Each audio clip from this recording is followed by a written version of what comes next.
Does God exist?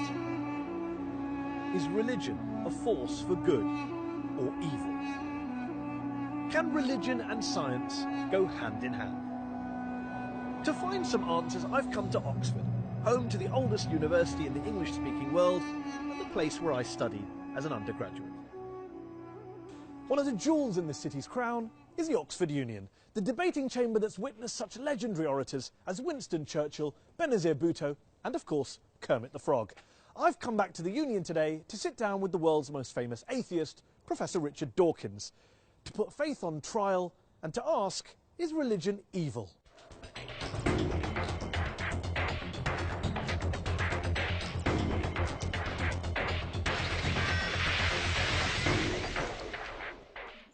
Muslims riot in protest against a truly awful film demonising Islam.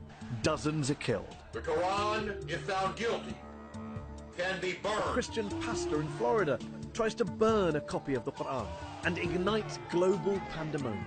Even Buddhists are at it, attacking the Muslim minority Rohingyas in Western Burma. And of course, the conflicts plaguing the modern Middle East are often blamed on ancient hatreds between the children of Abraham. Remember 9/11? Was this religiously inspired terrorism? Thousands died. Yet here's the thing. Societies without faith haven't fared much better.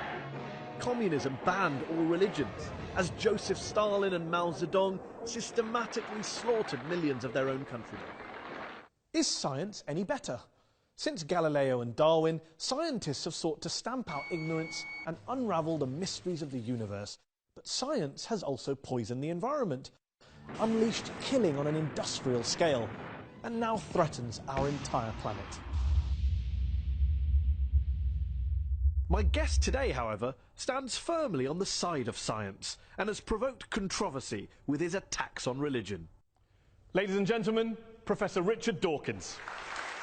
One of the most prolific thinkers of his generation, he shot to fame in the 1970s with his research into genetics, and his book, The Selfish Gene, transformed evolutionary biology.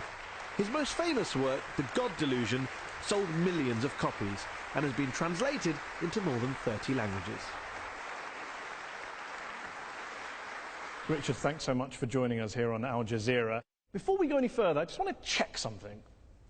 Are you an atheist? For all practical purposes, yes. Nobody can actually say for certain that anything doesn't exist. But I'm an atheist in the same way as I'm an a-leprechaunist and an a-fairyist and an a-pink unicornist. So you're not 100% sure God doesn't exist, but you're sure enough to make it practically... I'm as sure as you are sure that fairies and leprechauns don't exist. And do you see an equivalence between the idea of God and the idea of a fairy and a leprechaun? The evidence for both is equally poor. You say in The God Delusion, one of my favourite sentences that jumps out of the page, that the God of the Old Testament is a petty, unjust, unforgiving control freak, a vindictive, bloodthirsty ethnic cleanser, a misogynistic, homophobic, racist, infanticidal, genocidal, filicidal, pestilential, megalomaniacal, sadomasochistic, capricious, malevolent bully. As a piece of rhetoric, superb. But do you really believe that? Congratulations on getting megalomaniacal right, by the way. Most people fumble on that. Yes, if you've actually read the Old Testament, I think you would have to agree. It's hideous. It's an the God of the Old Testament who is a monster. But also the God of the Quran, the New Testament, the Hindu scripture? Well, the God of the Quran, I don't know so much about. The God of the New Testament is widely advertised as being a bit more gentle. And certainly, on the whole, he is. There are things about the New Testament that I find, in a way, almost more objectionable than the Old Testament. But the sheer horror of the character, I said he was the most unpleasant character in all fiction, because I regard it as fiction, of course. And yes, he is. I mean, he's jealous, he's vindictive, he's callous, he's cruel. And yet this is a God that is worshipped by, loved by, adored by, well, followed by millions, billions of people. I hope not. I hope that the God that is adored by millions of people is a grown-up kind of God who is no longer... I hope that most people who... The kind of people I would like to know who worship and admire him regard those stories as not literally true. Now, there are some who do regard them as literally true, and I suspect they either haven't read the Old Testament or they're not the kind of people I would wish to know, because you do not want to worship a character like that. By all means, worship some kind of great spirit of the universe, some kind of creative intelligence who created the universe, but don't worship this vile, vindictive monster of the Old Testament. Why throw around these sweeping statements about religion? Not the God of the Old Testament, but religion itself being evil. I mean, do you believe religion is evil? No. But you say plenty of times in this book that religion is evil. You said in a speech famously that I think a case can be made that faith is one of the world's great evils, comparable to the smallpox virus, but harder to eradicate. I do think that, yes. Because what I'm talking about there is faith, where faith means belief in something without evidence. Because if you believe something without evidence, then that justifies anything. You're no longer vulnerable to somebody coming back at you and saying, hang on a minute, let me argue the case. If you believe it without evidence, which is what faith is, then you don't argue the case. You say, no, I'm not arguing that case. This is my faith. It's mine. It's private. I don't dissent from it. I don't retreat from it. You're just going to have to accept it. Now, that is evil. And yet you spend so much of your time debating people of faith. So clearly people of faith are interested in having discussions. They're not just all blind believers, insisting on their way of... Well, nobody said anything about all of them. I mean, the vast majority of religious people are perfectly good, nice people, as you are. There's no suggestion I've ever made that all religious people are evil. Of course not. There is a logical progression that goes from believing in faith, having faith that your God tells you to do something, and doing terrible deeds, like suicide bombing, like flying planes into skyscrapers. The vast majority of people of faith don't do such terrible things. But those people who do terrible things do it believing that they are righteous and good, and they think that they're doing the will of their God. So they're not evil people, they're actually good people by their own lights. They believe they're doing good things, and that's why religion is evil, because it can make you do evil things believing that they are good. Do you really believe that people who go out and carry out suicide bombings, it is faith? Religion is to blame, not geopolitics, not the world, not their lives, not what's going on around us. It's religion, plain and simple. Not always. It's not in the case of the Tamil Tigers, for example. But I think in a great majority of cases it is, and I think it certainly makes it a hell of a lot easier. The evidence is plain that in many Islamic suicide bombers, you talk to them, those who fail, you talk to them afterwards, they've got paradise on the brain. They're desperate to go to a martyr's heaven, and that's what they think about. Professor Robert Pape of the University of Chicago studied every known case of suicide terrorism, 315 cases, and he came to the conclusion that there's, quote, little connection between suicide terrorism and Islamic fundamentalism or any of the world's religions. The taproot of suicide terrorism, he says, is nationalism. It's about land, it's about power, it's about politics. It's not about faith. Faith is just a cover. What do you know that he doesn't know? Well, I've seen other evidence. There are different people say different things. I've seen plenty of testimonies of suicide bombers who have said precisely that they do it because they want a martyr's paradise. Do you include the 7/7 bombers in that case as well? Yes, I believe so. Have you watched their suicide videos? I'm not sure that I have, no. They talk about Afghanistan, they talk about Iraq, they talk about crusades, they talk about war between the West and the Muslim world, they talk about invading armies. I mean, there's a lot of real world stuff in there. I'm not saying, of course not, that faith doesn't play a role, but I'm just interested in this idea that you think faith is the issue. You said in a very famous column you wrote 4 days after 9/11 that this came from religion. There are enormously good reasons for people to take political action, and this we see in Northern Ireland, we see it in Afghanistan, we see it in Sri Lanka, where the Tamil Tigers operated. So yes, there are political reasons, but the promise of a martyr's heaven, which is, you cannot deny that this is part of Islamic doctrine. Martyrs go straight to paradise. Yes, but not terrorists, not murderers, not criminals. Well, they believe that because they're told it by their imams. But then what about the majority of the world's Muslim clerics and ulama who came out and condemned 9/11 straight Well, I'm afterwards? delighted they did, but they were pretty quiet about it. What about the argument that says human beings are prone to violence, they're prone to carrying out crimes against their fellow man?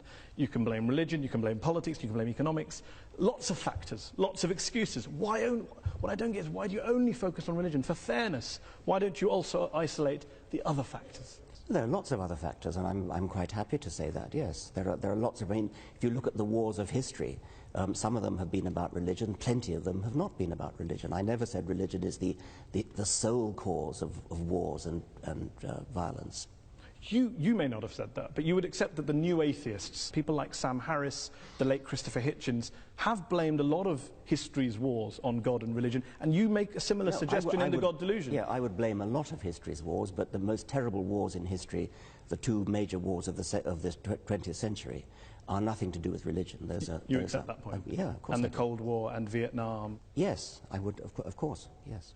So when you have a situation where some of the world's worst crimes were carried out not by believers, how then does that square with your idea that it's religion that causes good people to do bad things, it's religion that's driving violence, your original statement against religion at the start of this? Dogmatic belief in something like religion or something like Marxism or something like Nazism, these are all, or indeed patriotism, I mean, my country right or wrong, these are all pernicious beliefs which can drive people to do terrible things.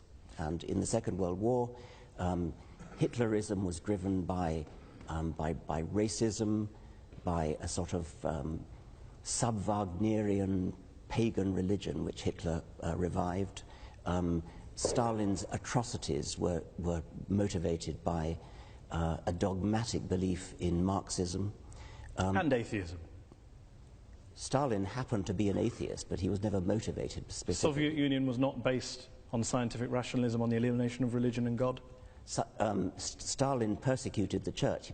Stalin persecuted just about everybody. Are you saying that the Soviet Union, the leaders of the Soviet Union, were not driven by a hatred of religion and a belief that science and human progress and materialism was the way forward? They believed that materialism, science, human progress, those are kind of there was a Marxist slant on those words, and they were hideously misused. Mao Zedong, when he invaded Tibet, told the Dalai Lama that religion is poison. The subtext to the late Christopher Hitchens' book was religion poisons everything. Can you blame people of religion for saying, hold on, we've heard these ideas before, that religion poisons everything and it leads in one direction? It's an incidental fact that Mao Zedong and Stalin happened to be atheists. They Incidental, were not, it wasn't core to communism. I think it was not core to communism, no. So when Karl Marx was talking about religion being the opiate of the masses, that was just a throwaway line? Yeah, I mean, that was an out-of-context statement. I mean, what on earth do you think that's got to do with atheism? I don't know. Let me put a statement in context to you. Albania, one of the world's worst dictatorships, tyrannies that we've seen in the last 100 years. Article 37 of Albania's communist constitution declared, quote, "The state recognizes no religion and supports atheistic propaganda in order to implant a scientific, materialistic world outlook in people." What do you think you're saying? I mean, that's an appalling thing to say. Of course it is. Why is that an appalling thing to say? What do you disagree with in that statement? Why would I want to support atheistic propaganda? I support science and truth. But you don't support spreading atheism. I support spreading science and truth. If that happens to be atheism, I support it. I'm not going to start bullying people into being atheist. I'm not going to start trying to compel people to be atheists. That was what the Albanians were doing. It's nothing to do with what I want to do. Of course, but you'd like to persuade them not to be believers and become atheists. I'd like to raise consciousness in a gentle, civilized way, using argument, rational argument, from evidence. In your book, you cite lots of evidence for the bad things religion's done. What I wonder is, if you were being fair, wouldn't you have also included some of the good things that religion's done? My passion is for scientific truth. I don't much care about what's good and evil, actually. I care about what's true. I mean, do you actually believe in your Muslim faith? Do you believe that Muhammad split the moon in two? Do you believe that Muhammad flew to heaven on a winged horse, for example? I pay you the compliment of assuming that you don't. No, I do. I believe in miracles. You believe that? Yes. You believe that Muhammad went to heaven on a winged horse. Yes, I believe in God. I believe in miracles. I believe in revelation. I mean, the point here is that let's assume I'm wrong, Richard. I'm wrong. Let's. Let's assume I'm wrong. I'm wrong. I'm happy to concede that, Richard. I'm happy to concede it. I'm wrong. All religions are wrong. God does not exist. We're all mad. The issue is we exist. We've existed for a while. I think even Christopher Hitchens said, and you've said in your writings, we're not going anywhere. So my question to you is, why not acknowledge, for example, the good things that religion has done? Do you accept that religion has done good things, despite all of our mad beliefs and our miracles? I accept that individual religious people have done an enormous number of good things. Not driven by religion? Well, I mean, who knows? You're very mean-spirited. You won't give any credit at all. Take somebody like Martin Luther King, for example. Reverend Martin Luther King. Yes. Obviously, he was a cleric. I imagine that fed into the good things that he did. Plenty of other things did. He was a great admirer of Gandhi, and he was a great admirer of non-violence. He was a brilliant and wonderful, great man. Would you disconnect MLK's non-violence and Gandhi's non-violence from their very strongly held religious beliefs? They didn't. Well, I think it's not a thing that I really care about, actually. I mean, I think they were... You do care about it, Richard. You're saying that people carry out violence in the name of God, and I cite you an example of very famous people who have done good and non-violence in the name of God, and you say, I'm not interested. If God doesn't exist, then doing something good in his name it's great that something good gets done, but there's no evidence at all that believing in God makes you more likely to do good things. I can't see any noble, logical connection between being religious and doing good things. Let's concede that God does not exist. Let's concede that religion is false. My problem here is trying to understand why some of the new atheists are so anti-religion when religious people clearly are doing lots of good things and they're doing it in the name of God. I've never denied that religious people are doing good things and non-religious people are doing good things. I care about what's true. I'm an educator, I'm a scientist, and I want people to understand the truth about the universe in which they live. That's what I care about. And I regard religion as a distraction, and in some cases a pernicious distraction from true education, which I love and value the way you value and love your God. Can you not do both? Well, so long as they don't contradict each other. Richard. As long as they don't contradict each other. But if you actually believe Muhammad flew to heaven on a winged horse, that's an anti-scientific belief. And that could be wrong. But that bloody well is wrong. But that doesn't change. Yeah. That doesn't change. How do you know it's wrong? Oh, come on. You're a man of the 21st century. No, I'm just asking. It comes back to my original question. The rational position is the agnostic. The rational position is the agnostic position. Why up there? What, I mean, the rational position. I didn't say up there. I didn't pick a place. Okay, you well, picked a place. why would a winged horse be the way to get to heaven if it's not up there? I asked a question about. You asked about proof. I'm all for saying I can't prove it, but can you prove he didn't do it? I mean, this is the end-old debate. He didn't fly to heaven on a winged horse? I'm just asking on your criteria. I'm just asking on your criteria. No, I can't prove it, and I can't prove it wasn't a golden unicorn. But I'm fascinated that you're rather talk about what animals the Prophet may or may not have used 1400 years ago, rather than talk about what Muslims or Islam is doing in the world today, good or bad. Well, that seems to be the distraction. If anyone's distracted, it seems to be you. Well, that's your view. I'm fascinated by how somebody, a respected, sophisticated journalist in the 21st century, can believe that a prophet flew to heaven on a winged horse. Let me ask you this. Are all people who hold beliefs in God and in miracles and the supernatural, do you regard them all as intellectually inferior to you? I regard those beliefs as intellectual nonsense. I don't regard the individuals as intellectually inferior to me, because many of them palpably are not. If you go back in history, then all bets are off, because before Darwin, for example, it is not at all surprising that before Darwin people believed in all kinds of things which they wouldn't believe in now.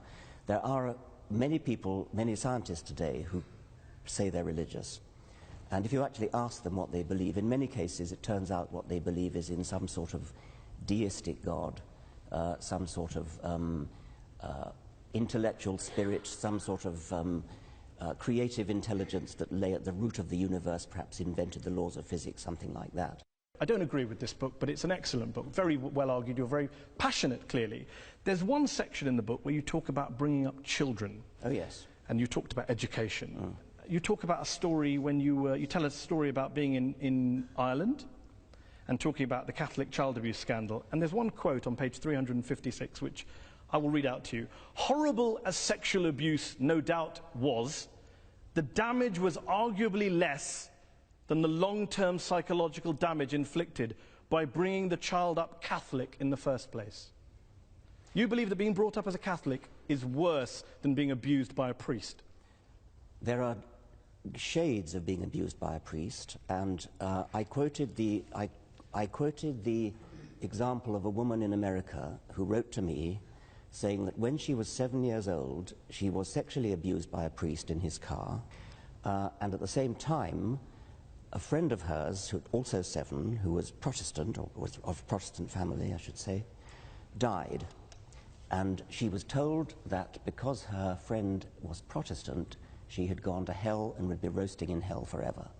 And she told me that of those 2 abuses, she got over the physical abuse. It was yucky, but she got over it. But the mental abuse of being told about hell, she took years to get over. And with respect, Richard, you're an empiricist, you're a rationalist. One letter from one woman in America isn't really the basis to extrapolate and make such a sweeping conclusion. That is, of course, true. And I'm not basing it on that. It seems to me that telling children such that they really, really believe that people who sin are going to go to hell and roast forever, that your skin grows again when it peels off with burning. It seems to me to be intuitively entirely reasonable that that is a worse form of child abuse, that will give more nightmares, that will give more genuine distress, because they really believe it. If they don't believe it, it's not a problem, of course. You also say... Let me just... I mean, I've been put on the spot about this health fire thing. We haven't really been put on the spot. In what sense have you been put on the spot? Well, I sense that you think it's somehow obvious that having a priest, if you're a small girl, having a priest put I would be very interested in asking the audience whether being told about heaven and hell as a child, being brought up as Catholic, is worse than being abused by a priest. Okay. Let's have a show of hands. Okay. Is it worse to be abused by a priest? And if you believe it's worse for a priest to abuse a child than to bring up your child Catholic, raise your hands. Are they both as bad as each other? Raise your hands. So we have a 3-way split in the audience. Let's finish this section with one last related subject on this question, a personal question from me. You talk about how to teach children that there is one God, or that God created the world in 6 days, that is child abuse. To even teach your children religion is child abuse. So, I have a daughter. I teach her about Islam and the horse. Am I guilty of child abuse? Do you teach her the world was created in 6 days? No, because Islam doesn't teach that, Richard. I'm delighted to hear that. I ask again, am I guilty of child abuse for teaching my child stories from the Quran? No, yes or no? Not. No. Good to know. Yeah. We are going to talk more about science, and we're going to go back to the audience to ask some questions to Professor Dawkins in part 2. We'll be back after the break.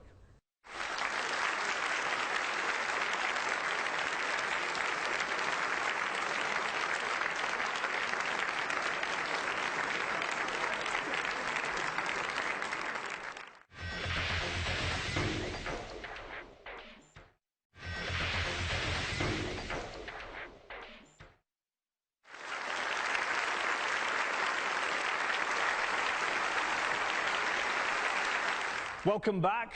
We're talking about religion and its impact on the world. Good, bad, evil. We're joined here by our guest, evolutionary biologist, Professor Richard Dawkins. Richard, science is your great passion. And you're a great believer in science. You're an evangelist for science, a promoter and defender of science. But what would you say to those people who say there are some quite important questions, genuine questions, that science cannot answer? Why are we here? What's the meaning of life? Where does morality come from? And that if religion wants to have a crack at answering those, what's science's objection? I'm not sure I'd accept that science can't answer those particular questions. I think there are other questions science probably shouldn't try to answer, like what is right and what is wrong. Those are questions that are not the immediate concern of science. But what's the meaning of life? Why is there anything? How did it all start? Those seem to me to be scientific questions, or potentially scientific questions.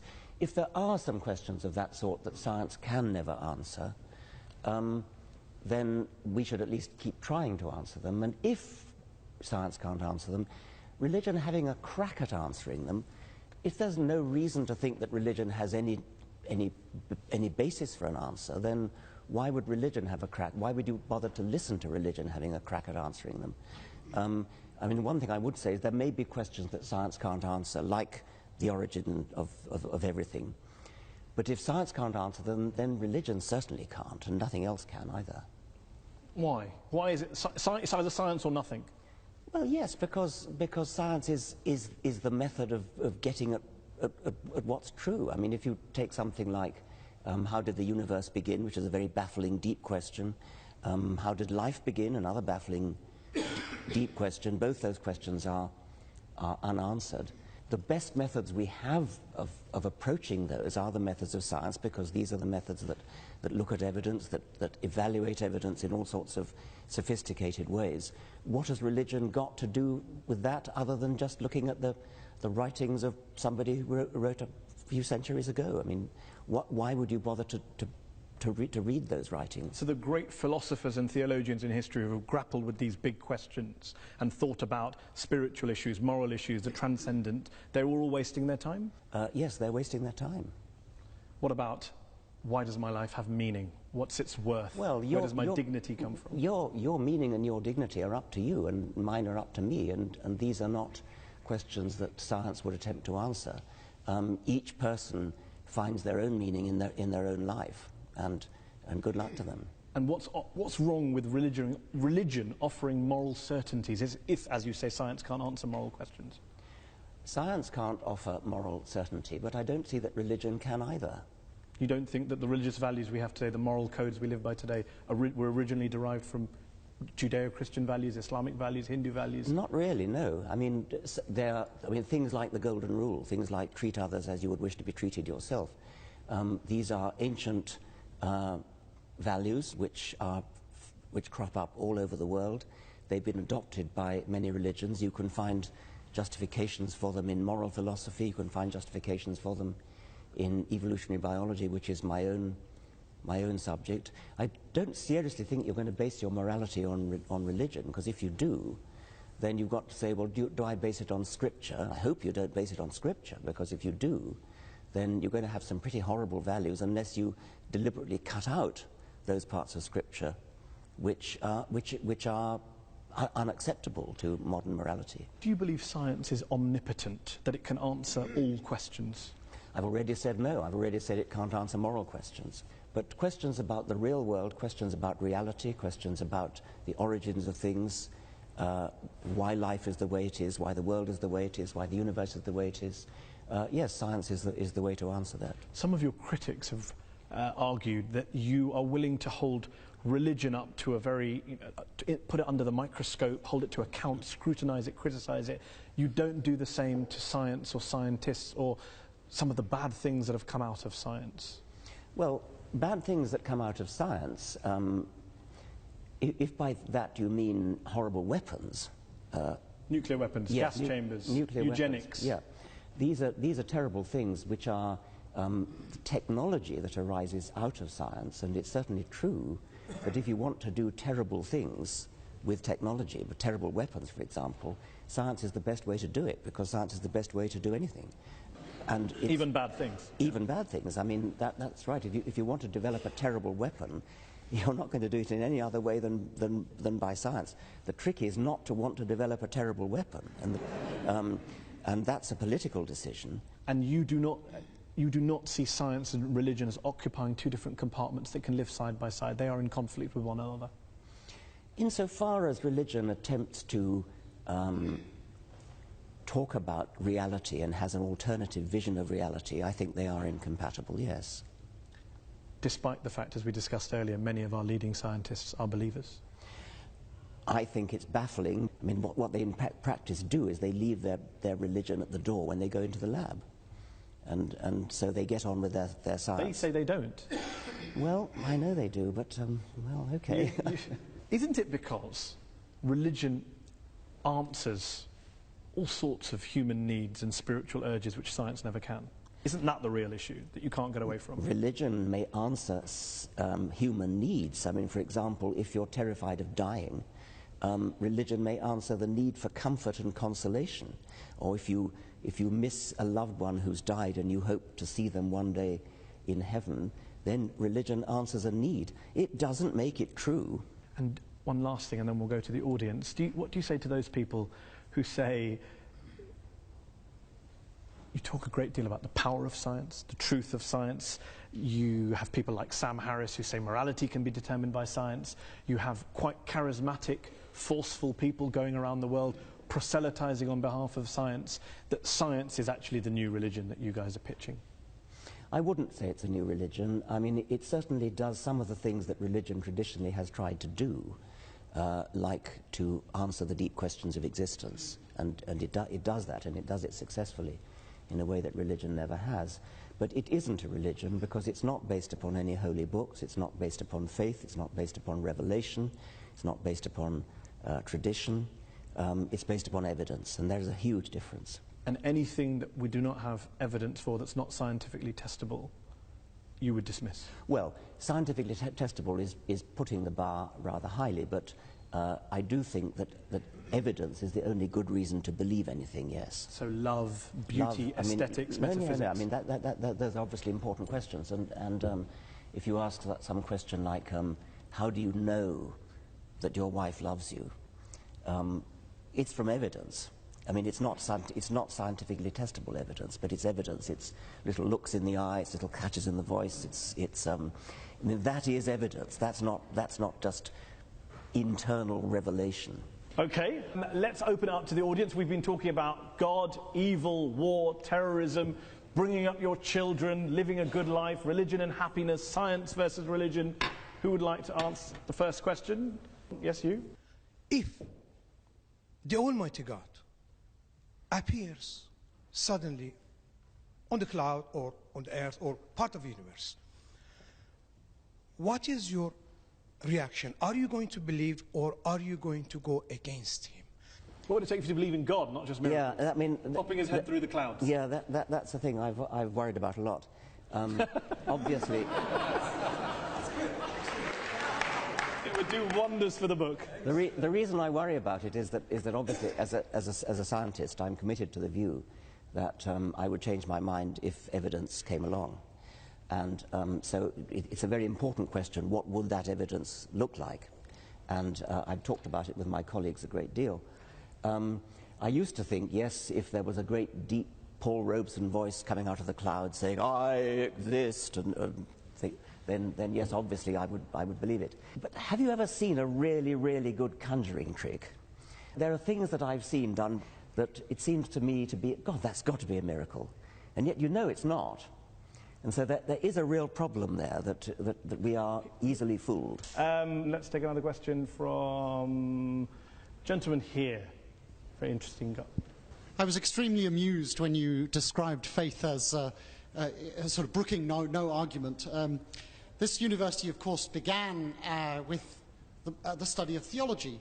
Most of the people here would have been studying theology at the beginning of the university, and indeed the way in which it was taught was not professorial. You didn't have lectures mostly. Mostly you had discussions, debates. People didn't write monographs, they collected discussions, notes of discussions. People disagreed about their faith. Absolutely, I mean, everybody had a different opinion and everybody expressed it and everybody was heard. What's the question? The idea that, so the question is, do you really think that your view of faith brooking no argument measures up to really any experience of how people think about their faith? You talked about the evidence that your wife loves you. I think for most religious people, the evidence that there's a God is rather like that. Well, obviously, I would be mad to suggest that that theologians don't argue. They argue all the time and always have. They fight wars over their arguments. So clearly they argue. I'd say, when I say brook no argument, I don't mean that they don't argue. When you say that theologians have disputes and interesting discussions, I take it that from your garb you take a position one way or the other on whether the transubstantiation, whether the bread and wine really is the body and blood of a first century Jew or is merely symbolic. But what evidence you bring to bear on such an argument, I cannot imagine. It would not be a real argument at all. It would be a false argument. It would not be an argument which could be settled by real evidence.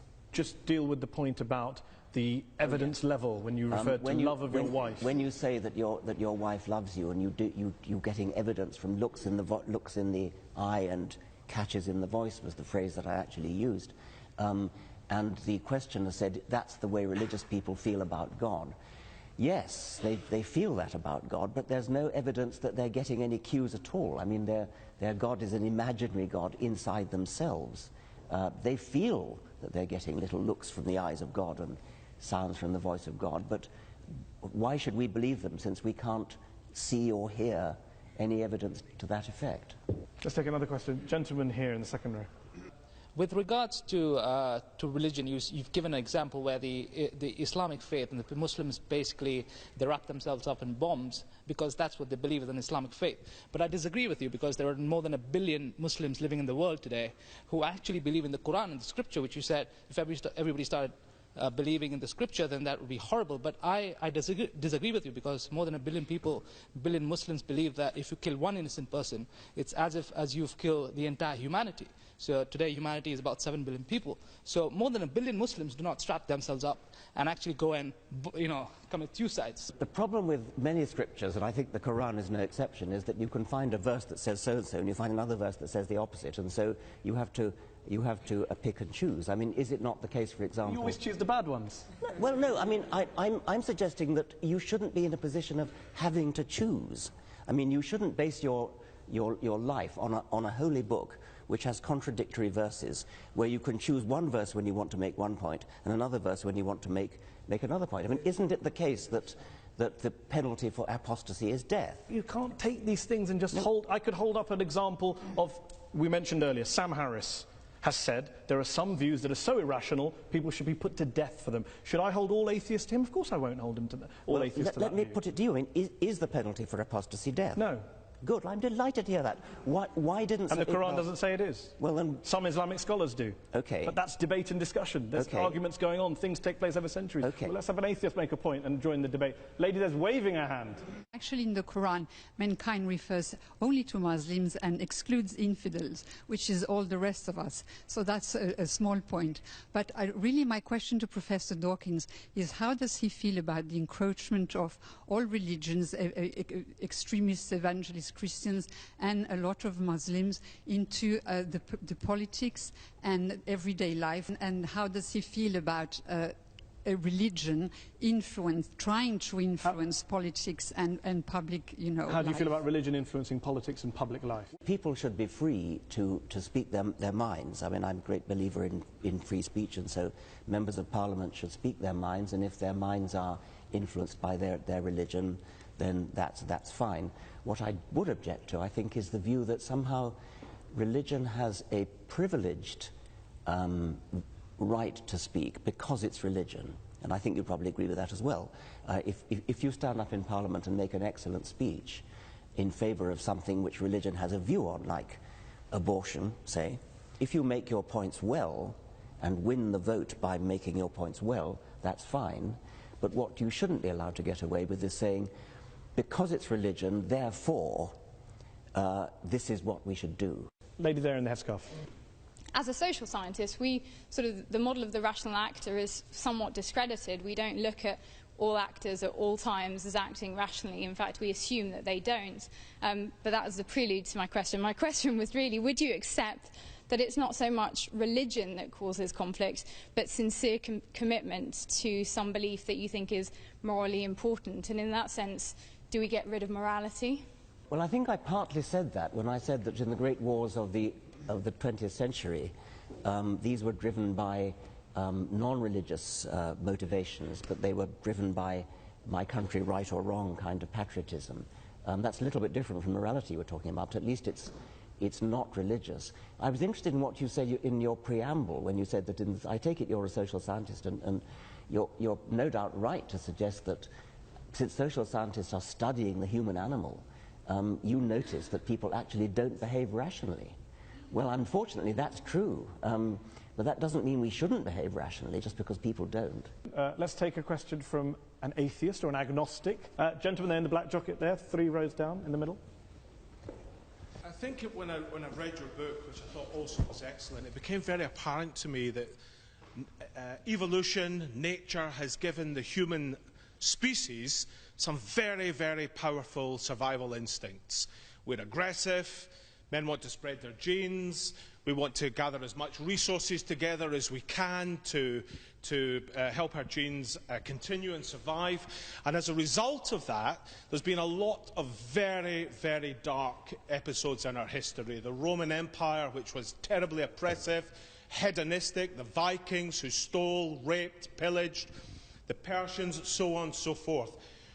Do you not think that it was actually the ideas of religion that took the human race, the human species, from beyond these base survival instincts and started to give them a new paradigm for thinking, which was not necessarily in the interests of the instincts that they have for survival?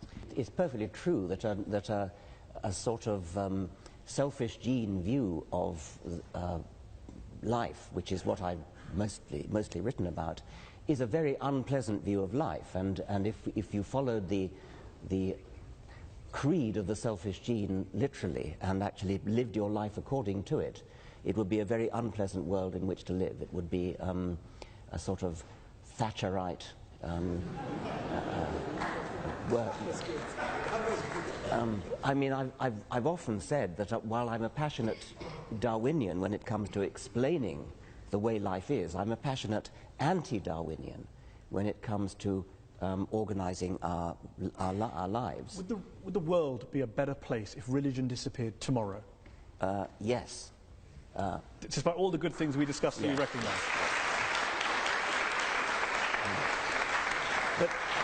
But you'd still have the Nazi Holocaust, the communism, you wouldn't have the charities, that's fine.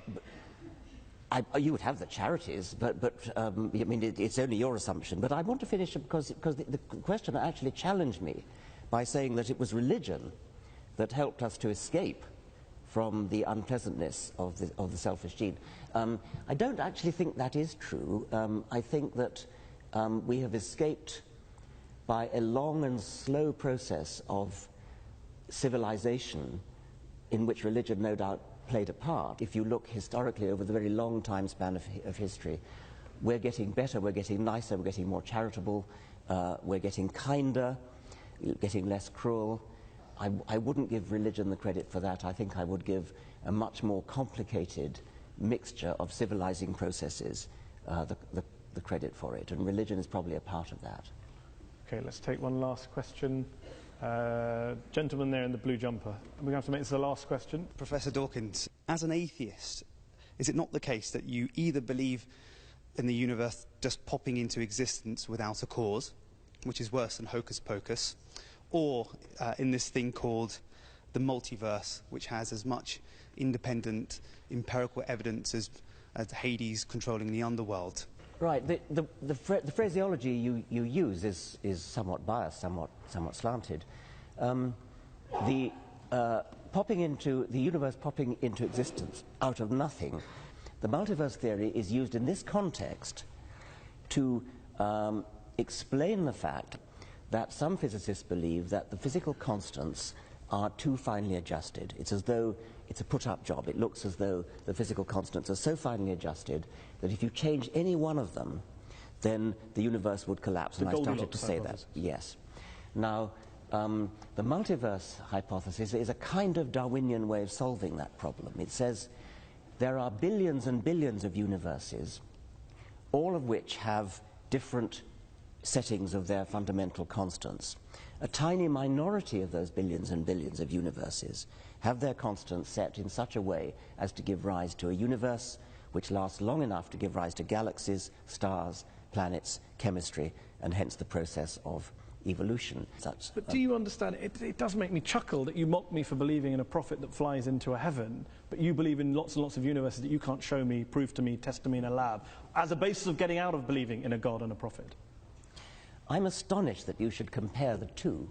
I'm comparing the lack of evidence for the two. Well, you cannot use your own intuitive common sense in order to diss physics. I mean, if you could do that, we wouldn't need physicists. I mean, they are very sophisticated people. They do mathematics. But there are physicists like Paul Davies who have dissed the multiverse theory as being nonsense. Well, Paul Davies would rather take the view that there's something mysterious in the origin of the universe, and that's another perfectly respectable physicist's view. Steven Weinberg, the Nobel Prize-winning physicist. It's respectable if a physicist holds a view about mystery in the universe, but not if anyone else holds it. If we're talking about the origin of the universe, that is a problem in physics, yes. Let's end with a couple of quick questions. If, as Christopher Hitchens, the late Christopher Hitchens wrote, religion is ineradicable, and as you put it, harder to get rid of than smallpox, doesn't this basically mean that whatever motivations you have, no matter how passionately you're driven and love for the truth, you are essentially wasting your time? I would never admit to wasting my time trying to propagate the truth, and I think I can claim a modicum of success with the people that I've read my books, the people who've attended my lectures. It's a doctrine of despair to say that we're stuck with religion for all eternity. The religions of ancient Greece and ancient Rome and the Vikings are all dead. Nobody believes in Jupiter or Thor anymore. And I have great hopes that the same is going to be true of the God of Abraham.